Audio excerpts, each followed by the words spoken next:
Hi, I'm the Tabletop Teacher, and since the new 2017 Powers and Abilities card is now available, I thought it would be a good idea to take a quick look at a few key changes that experienced players will want to be aware of in their first few games.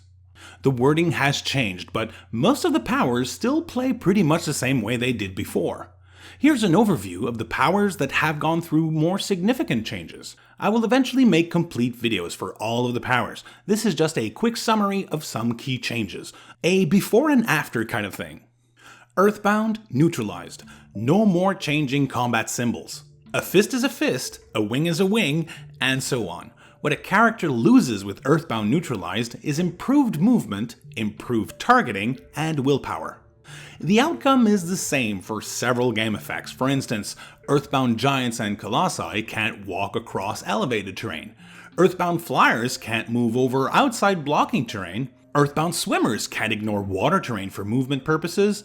An Earthbound character with giant reach won't be able to target a stealthy character for a close attack 2 or 3 squares away if the line of fire is hindered, and so on.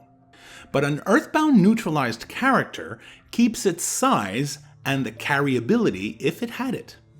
No more feedback damage for mind controlling more than 150 points worth of characters. And now, mind controlled characters have their speed and can then move and or make an attack in either order. You can't use the character's powers per se, apart from passive ones like Precision Strike. But now, all mind-controlled characters get the possibility to move and attack or attack and move. You can't use hypersonic speed and carry characters at the same time anymore. That's what the Passenger Zero symbol is there for. Nor can you make object attacks or destroy blocking terrain because those require a close or range action to be given. You can only make an unpowered range or close attack. Blades Claws Fangs is a little less of a gamble now thanks to a minimum result. The character's printed damage value -1. Energy Explosion now deals 2 damage all around, no matter the number of bolts on the base. And it's also a range action now.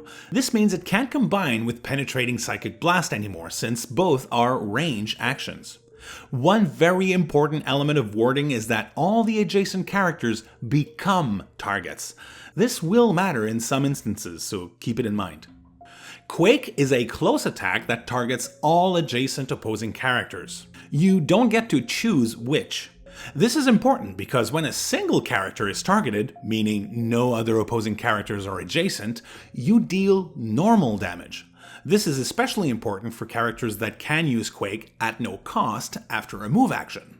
Super Strength. A close attack from a super strong character now generates knockback.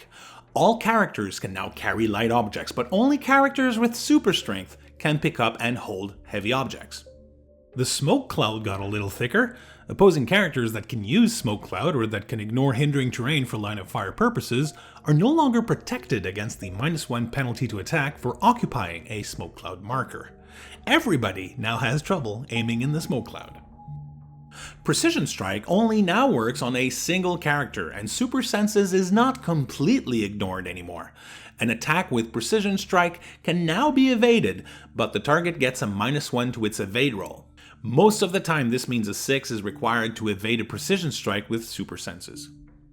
Poison is not a beginning of turn action anymore.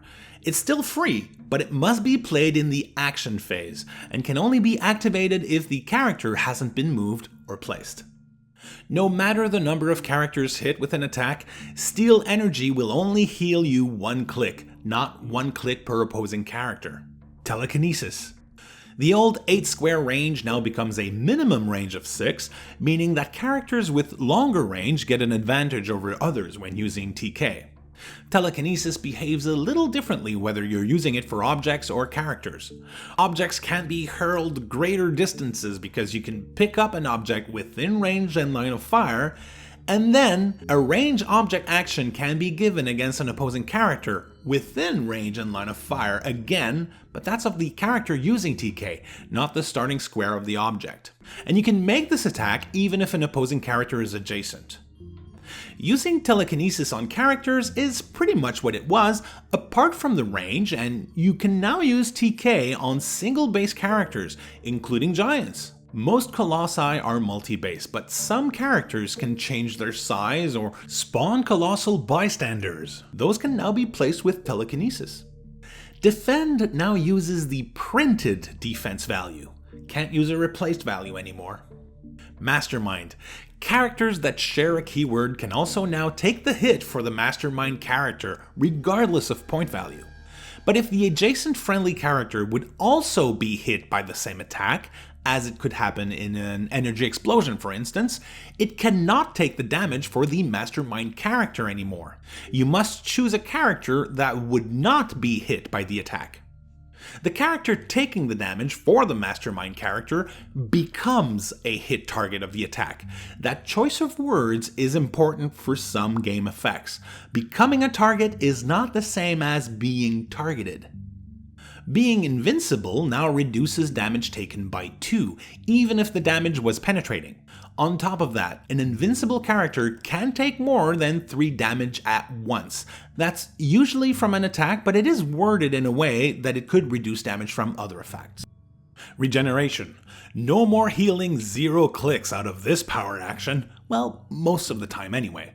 The healing is now half a d6, which reduces the maximum healing to 3, but will make it so most characters will at least heal 1 click when using it. Support. You now have to use the target's defense value, not the unmodified defense value. Since support is not an attack, combat reflexes won't impede your attempt at healing friendly characters, but this change in wording does mean you can use Perplex to lower defense. The minimum healing is now 2 instead of 1. Probability control now only works on attack rolls and breakaway rolls. Perplex. When the target of Perplex clicks, whether it's from healing or taking damage, the effect of Perplex now remains. So if you perplex, let's say, defense on an opposing character, that defense value will remain perplexed even after taking damage until your next turn.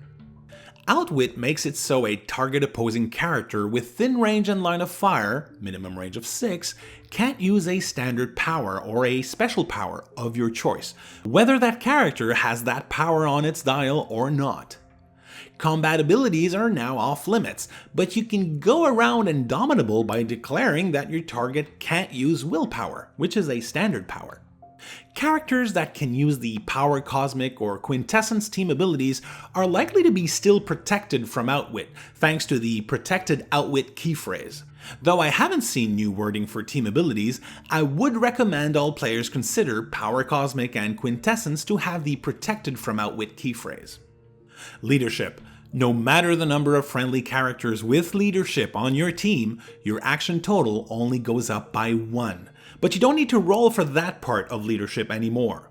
Succeeding that leadership roll allows you to remove an action token from a friendly adjacent character that's less points or shares a keyword. Fantastic in theme teams. One of the first things I noticed is that Transporter, Duo, and Sharpshooter characters, as well as teams, are no longer referenced on the Powers and Abilities card.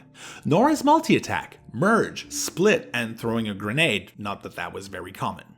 It's likely that the comprehensive rules will address what to do with these in the future. Carrying characters. The carrying character's speed value is now modified by -1 per character carried, to a maximum final modification of -3. This also applies to the inherent ability to carry smaller characters. Holding objects is not possible for anyone carrying other characters or being carried. Note that being equipped with an object is not the same as holding an object. The carry ability now allows multi-based characters to be carried as long as they're the same size as the carrier or smaller. This means most peanut-based characters are now legal for carry by standard-sized flyers. Characters with a stop click get a -1 to healing through regeneration or support. This means a character with a stop click, that's anywhere on the dial, could get a result of 0 when using regeneration. Swimmers get a boost. They now have a +1 to defense against range attacks when they occupy water terrain. Wildcards. Choosing a team ability to copy with a wildcard character is now allowed only once per turn, the same logic behind all other free actions. It was one of those very rare free actions that could be activated more than once per turn. Not anymore, so choose wisely. In a nutshell, that's pretty much it for key changes in the Powers and Abilities card. Wording aside, more than half of the powers remain unchanged. Some changes are minor, some changes are a little more significant. It's likely that some characters, especially those with special powers and traits, will suffer a little from these changes, and some others will benefit from them. The fun part for experienced players will be to discover new combinations and interactions that take all of these changes into account. What do you think of these changes overall? Share your thoughts in the comments below. Make sure to like this video, subscribe to the Tabletop Teacher, support this channel on Patreon if you can, and as always, thanks for playing with me.